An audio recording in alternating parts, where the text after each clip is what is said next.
के इस कार्यक्रम में मेरे साथ उपस्थित हमारे भारतीय जनता पार्टी के प्रदेश के संगठन मंत्री सम्माननीय अमिताभ जी, हमारे यहाँ के प्रत्याशी और हमारे सहयोगी भास्कर राय जी, संजय मयूख जी और यहाँ उपस्थित इतनी बड़ी संख्या में हमारे सभी पार्टी के कार्यकर्ता बंधु, हम सब लोग आज देश भर में बाबा साहब अम्बेडकर जी भारत रत्न की 130वीं जन्म जयंती 130th बर्थ एनिवर्सरी हम मना रहे हैं। आज देश भर के हर जिले में, हर स्थान पर हम भारत के संविधान निर्माता भारत रत्न भीमराव अम्बेडकर जी का याद कर रहे हैं। उनसे प्रेरणा लेकर के समाज में काम करने के लिए हम कृत संकल्प हैं। इसको हम दोहराते हुए 130वीं जन्म जयंती हम मना रहे हैं। हम जानते हैं भीमराव अम्बेडकर जी एक नेता थे, एक फिलोसोफर थे, विचारक थे और विचारक के साथ साथ आर्थिक जगत के ज्ञाता थे, लेखक थे और समाज के दर्द को बहुत नजदीकी से समझने वाले और उसमें किस तरीके से समाज को आगे बढ़ाया जा सकता है, उस दर्द से निकाला जा सकता है, इसके ज्ञाता थे डॉक्टर भीमराव अम्बेडकर जी। ऐसे महान पुरुष को उनकी 130वीं जन्म जयंती पर मैं उनको नमन भी करता हूं और हम ही नहीं, करोड़ों कार्यकर्ता भारतीय जनता पार्टी के उनको आज नमन करते हैं, उनसे प्रेरणा लेते हैं और उनसे प्रेरणा लेकर के जो हमारे संविधान निर्माता थे उनके बताए रास्ते पर चलने के लिए हम कटिबद्ध भी हैं। मित्रों, उनके जीवन में उन्होंने बहुत कष्ट झेले, लेकिन दो बातें बड़ी स्पष्ट रही। एक तो उन्होंने राष्ट्रीयता की भावना के साथ कभी भी कॉम्प्रोमाइज नहीं किया। कष्ट बहुत आए, समाज के तरफ से उत्पीड़न भी हुआ, दिक्कत में भी रहे, लेकिन उन्होंने समाज का नेतृत्व करने से कभी हार नहीं मानी। और उन्होंने जब उनको कांग्रेस पार्टी के नेताओं ने उस समय कभी उल्हाना दी थी, तब भी उन्होंने सरदार पटेल को चिट्ठी लिख करके कहा था, I am a greater nationalist than any of the Congressman, ये उन्होंने उस समय कहा था। यानी मैं कांग्रेस के किसी भी नेता से ज्यादा राष्ट्रीयता की भावना से ओतप्रोत हूं और उसके प्रति हम समर्पित हैं, ये बात उन्होंने कही थी।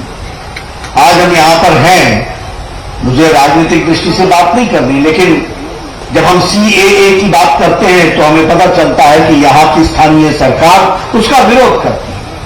लेकिन डॉक्टर भीमराव अम्बेडकर जी ने बड़े स्पष्ट शब्दों में कहा था कि the Dalits in Pakistan who are being persecuted, they should be brought back to India and given a safe refuse.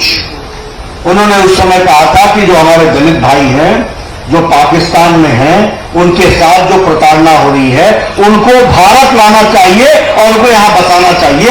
ये बात उन्होंने उस समय कही थी, ये हम ध्यान रखें।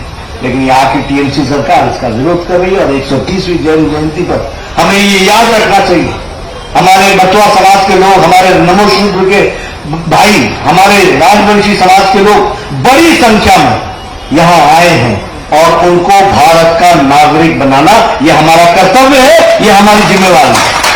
लेकिन इस बात के खिलाफ, यानी दलितों के खिलाफ वर्तमान सरकार काम करती है, नमोशूद्र के खिलाफ काम करती है, राजवंशियों के खिलाफ काम करती है, मथुरा समाज के खिलाफ काम करती है।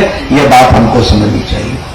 मित्रों, आज हमें इस बात की भी खुशी है कि जिस तरीके से भीमराव अम्बेडकर जी की बात को हम लोगों ने बड़े आग्रह से भारत की जनता ने रखा, तो यूनाइटेड नेशंस ने भी 2016 में उनका जन्मदिन, पहली बार डॉक्टर अम्बेडकर का जन्मदिन हमारे यूनाइटेड नेशंस में बनाया गया और इसलिए मनाया गया कि वह हमारे प्रेरणा स्रोत हैं।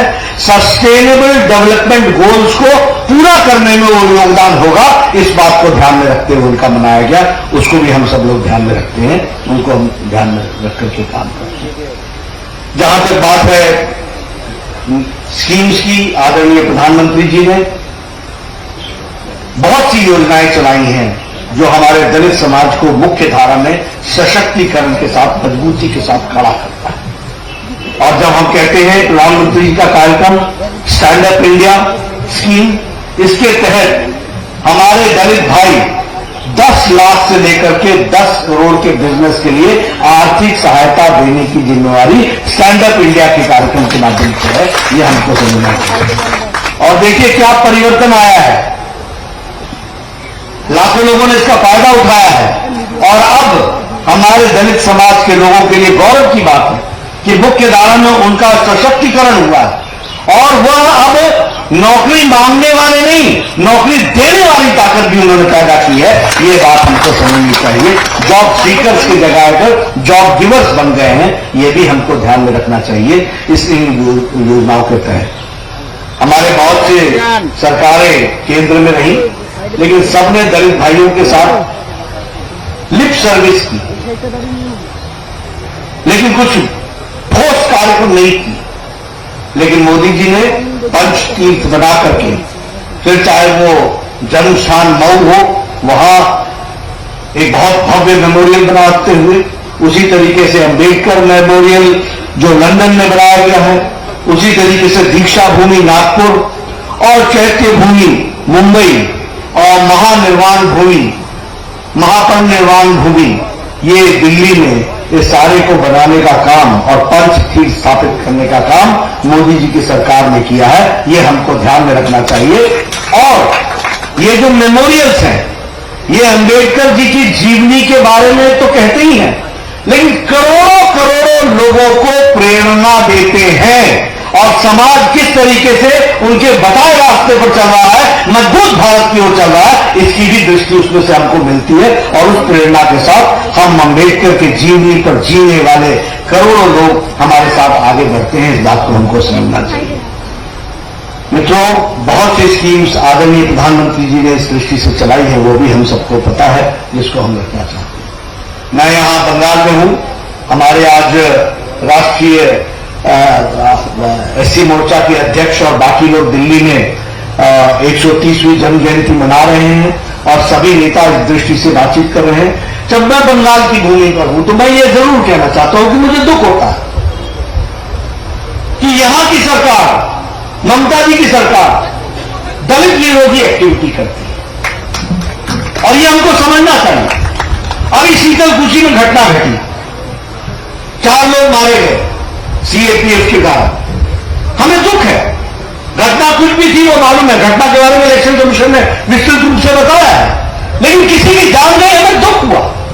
लेकिन हमें दुख है कि ममता जी, आनंद बर्मन 22 साल का बेटा, राजवंशी समाज का बेटा, दलित समाज का बेटा, पहली बार वोट देने जा रहा था, उसको टीएमसी के गुंडों ने, उसकी जीवन लीला समाप्त हो गई और एक शब्द ममता जी नहीं बोलती है। ये एक आजाद भारत में 21वीं शताब्दी में हम भारत देखते हैं और टीएमसी की कार देखते हैं हालचाल, तो हमें दुख भी होता है। और दुख के साथ साथ किस तरीके से वर्तमान सरकार दलित विरोधी काम कर रही है, इस बात को हमको ध्यान में रखना चाहिए। एक शब्द नहीं बोला, अभी तक नहीं बोला। क्या वो आनंद वर्मा बंगाल का बेटा नहीं था, भारत का बेटा नहीं था? क्या वो दलित समाज का बेटा पहली बार वोट देने गया था? क्या गलती थी? और लाइन से निकल करके जब वापस आ रहा था तो उसको मार दिया गया, हॉस्पिटल में ब्रॉड डेड बताया गया और एक शब्द टीएमसी के द्वारा कुछ नहीं बोला जाता है। ये हमको ध्यान रखना है। हम अंबेडकर यात्रा निकालते हैं, हम अंबेडकर जी की जीवनी को लोगों तक पहुंचाने का प्रयास करते हैं, हम अंबेडकर यात्रा को लेकर के आगे बढ़ते हैं, उस पर टीएमसी के गुंडे अटैक करते हैं, यात्रा में बस को तोड़ देते हैं, कोई एफआईआर लॉन्च नहीं होती, कोई एक्शन नहीं होता, हमारे लोग हताहत होते हैं। मैं ममता जी को बताना चाहता हूं, 130वीं जन्म जयंती के अवसर पर अंबेडकर जी से प्रेरणा लेकर के ऐसे हजार आघात भी होंगे, तब भी हम अम्बेडकर की यात्रा निकालेंगे और उनकी बातों के लिए अपने आप को समर्पित करेंगे। ये हमको समझना चाहिए, इसको हम आगे बढ़ाने वाले हैं, ये हमको ध्यान रखना चाहिए। गोलभूमिया में, सुंदरबन में और बीरभूम में हमारे दलित भाइयों पर अटैक हो रहा है टीएमसी गुंडों की तरफ से, कोई एक्शन नहीं हो रहा। मैं नाम लेकर के बता रहा हूं, स्थानों पर अटैक हो रहा है। हमारे दलित भाई के साथ बंगाल में उनके साथ जिस तरीके का व्यवहार ममता जी की सरकार ने किया है, यह निंदनीय है, इसको हमको ध्यान में रखना चाहिए। लेकिन मैं दलित भाइयों से कहूंगा कि उनको घबराने की जरूरत नहीं है, 2 महीने में देर नहीं है, परिवर्तन आएगा और हम आगे बढ़ेंगे। इस बात को हमें दुख के साथ कहना पड़ता है, बंगाल की एक चुनाव लड़ने वाली नेत्री दलितों के लिए क्या शब्दों का प्रयोग करती है, मैं वो शब्द का प्रयोग नहीं कर सकता हूं। कहती है कि ये तो कभी भी संतुष्ट नहीं होते, इनके लिए ये किया गया, ये किया गया, ये किया गया, फिर भी मांगते रहते हैं और आगे क्या शब्दों का प्रयोग होता है। और मुझे दुख है, कल ममता जी धरने पर बैठी, उनको आत्मचिंतन करना चाहिए था, उनको आत्मविवेचन करना चाहिए था। एक शब्द नहीं बोला है, इतनी बड़ी घटना घट गई और एक शब्द उसके विरोध में ममता जी ने नहीं कहा है। यह उनका दलित विरोधी होना स्पष्ट करता है, ये मैं आपके सामने बताना चाहता हूं, ये हमको ध्यान रखना चाहिए। और उनके साथ जो जुड़ी हुई पार्टियां हैं सारे देश में, ममता जी करती रहती है। एक पार्टी नहीं आई, एक पार्टी ने एक शब्द नहीं कहा। दलितों के साथ इतना बड़ा व्याख्यान हो गया, इतना बड़ा स्टेटमेंट दे दिया गया, दलितों को एक अनादर सूचक शब्द के साथ संबोधित किया गया। टीएमसी तो छोड़िए, उनके सहयोगी दल जो उनको मदद करने के लिए आ रहे हैं, एक ने भी आज दिन तक नहीं कहा, जो अपने आप को दलित का चैंपियन कहते हैं। मैं खुले मन से चैलेंज करता हूं कि ऐसे ढोंगी लोगों को और ऐसी ढोंगी पार्टियों का पर्दाफाश करेगी भारतीय जनता पार्टी और भारत की जनता के सामने और बंगाल की जनता के सामने बताएगी।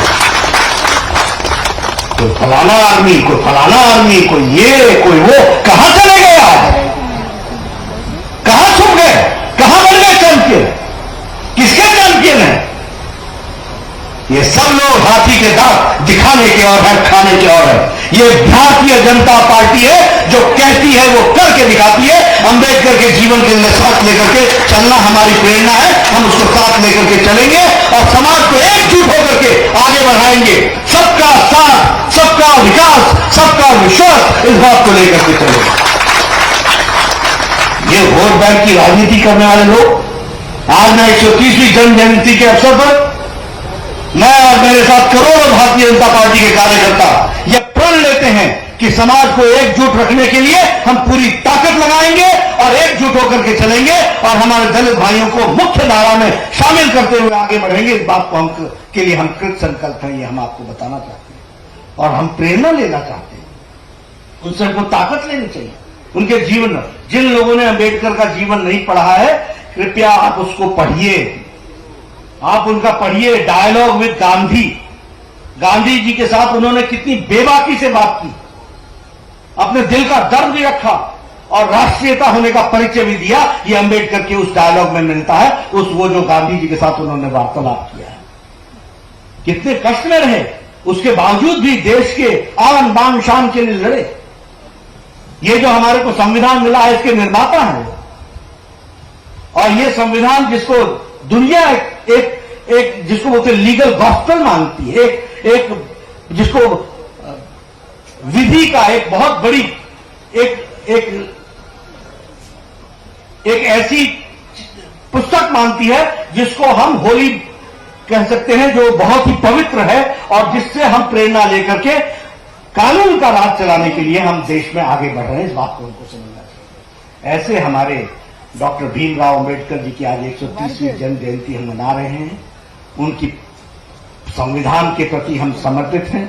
आदरणीय प्रधानमंत्री जी ने हर जगह भारत के संविधान पर अपना शीश नमन करते हुए इस बात का प्रण लिया है कि संविधान की हर बातों को हम लेकर के आगे बढ़ेंगे और संविधान के रचयिता सदा सदा हमारे लिए प्रेरणा के स्रोत बने रहेंगे। इस बात को हमको समझना चाहिए, यही हम कहना चाहिए। मैं आपका ज्यादा समय न लेता हुआ मैं फिर आप सबसे कहना चाहता हूं और आपके माध्यम से और मीडिया के माध्यम से ये आश्वासन भी देना चाहता हूं, ये कमिटमेंट दोहराना चाहता हूं कि हमारे भारतीय जनता पार्टी के करोड़ों कार्यकर्ता भीमराव अंबेडकर जी की बताए रास्ते पर चलते हुए भारत को आगे बढ़ाने में कोई कसर नहीं छोड़ेंगे। इन्हीं शब्दों के साथ बहुत बहुत धन्यवाद।